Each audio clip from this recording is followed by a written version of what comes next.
Jyeshtha Jyeshta star story. நீனா ஒரு வட இந்திய பெண். அவள் பரசுராமனை விருப்பத் திருமணம் புரிந்ததால் இரு குடும்பங்களும் ஒதுக்கின. பரசுராமன் கோயம்புத்தூரில் ஒரு பஞ்சு மில் ஆலை வைத்திருந்தான். தொழில் சம்பந்தமாக வெளியூர் சென்றபோது சந்தித்து பழகிய நீனாவை திருமணம் புரிந்து அழைத்து வந்தான். ஒரு நாள் திடீரென பரசுராமன் விபத்தில் இறந்து விட்டான். சரியாக பாஷை புரியாமலும் தொழில் பற்றி ஏதும் தெரியாமலும் இருந்த அப்பாவி பெண் நீனா தன் 2 வயது மகன் ஜேஷ்டாவுடன் தவித்தாள். அவளுக்கு உதவுவதாக வந்த நபர்கள் அவளையோ அவள் பணத்தையோ பயன்படுத்த நினைத்ததால் பயந்த அவள் பலர் வசிக்கும் அடுக்குமாடி குடியிருப்பில் வாழ்ந்தாள். அடிக்கடி அழும் அவளுக்கு ஒரே ஆறுதல் சுட்டி பையன் ஜேஷ்டாதான். அவள் அழும்போதெல்லாம் ஓடி வந்து கண்ணீரை துடைத்து அவள் கழுத்தை கட்டிக்கொள்வான். அம்மா அழுவதே அவனுக்கு பிடிக்கவில்லை.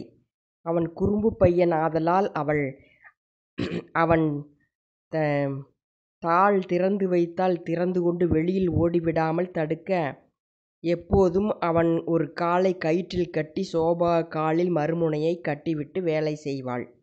மகனுக்கு வலிக்கும் என்று லேசாக முடிச்சு போடுவதால் ஜேஷ்டா அதையும் கடித்து அவிழ்த்து கொண்டு அம்மாவிடம் ஓடி வருவான். அவனை இடுப்பில் வைத்து கொண்டு அவள் ஒரு கையால் மாவு எடுத்து பணியாரம் ஊற்ற அவன் தன் விரல்களால் ஒவ்வொரு குழியிலும் தொட்ட பின்பே அடுப்பில் வைக்க விடுவான்.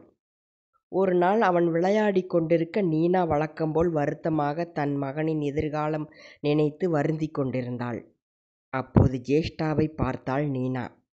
ஜேஷ்டா சமையல் அறையில் அம்மா கழுவி வைத்திருந்த சிறு சிறு பாத்திரங்களை எடுத்து வந்து வரிசையாக அடுக்கி வைத்தான். அரைவட்டமாக இருந்த அந்த பாத்திரங்களின் முன்னே அமர்ந்த ஜேஷ்டா தன் கையில் இருந்த கரண்டியால் சிறிய பாத்திரத்தில் தொடங்கி கடைசியாக இருக்கும் பெரிய பாத்திரம் என்று வரிசையாக ஒவ்வொன்றின் மீதும் அடித்தான். வேறு வேறு சப்தம் வரவே ஜேஷ்டா படுகுஷியானான். ஒரு முறை வரிசையாக அடித்துவிட்டு அம்மாவை பார்த்து சிரித்தான். பின்பு மறுபடியும் அவ்வாறே செய்தான். அக்கம்பக்கம் குடியிருந்தவர்கள் வந்து லேசாக அதட்டிவிட்டு சென்றனர். நீனா தன் மகன் செய்வதை தடுக்காமல் மறுபடியும் பார்த்து கொண்டே இருந்தபோது பளிச்சென்று நீனாவுக்கு ஒரு யோசனை வந்துவிட்டது. திருமணத்துக்கு முன்பே அவள் சிறு வயது முதல் சில இசைக்கருவிகளில் நன்கு பயிற்சி பெற்றிருந்தாள். இப்போது அதையே நினைத்து நீனா தன் பணத்தில் ஒரு பகுதியை எடுத்து இசை வகுப்பு நடத்தலானாள். மாணவர்கள் சேரச் சேர இசைப்பள்ளி ஆரம்பித்தாள். சில நுட்பமான நுணுக்கங்களை எல்லாம் இசைக்கருவிகளில் இசைக்கும்போது எழும் அபஸ்வரத்தை தடுப்பது பற்றி குறிப்புகள் முதலானவற்றை தன் மாணவர்களுக்கு கற்றுக் கொடுத்தாள் நீனா. இப்போது நீனா மறைந்து விட்டாள். ஜேஷ்டா பெரியவனாகி விட்டான். தன் அம்மாவிடம் கற்ற ஜேஷ்டா இசைப்பள்ளி இசைக்கல்லூரி என்று 2 அமைப்பை நடத்தினான். ஒவ்வொரு வகுப்பறையிலும் அம்மாவின் புகைப்படம் இருந்தது. மேலும் ஜேஷ்டா தான் சம்பாதித்த பணத்தில் 2 பெரிய இசைக்கருவிகள் விற்பனை கடைகள் வைத்தான். அந்த கடைகளில் கணவனால் கைவிடப்பட்டு கைக்குழந்தை வைத்து கஷ்டப்படும் பெண்களையே வேலைக்கு அமர்த்தியிருந்தான் ஜேஷ்டா.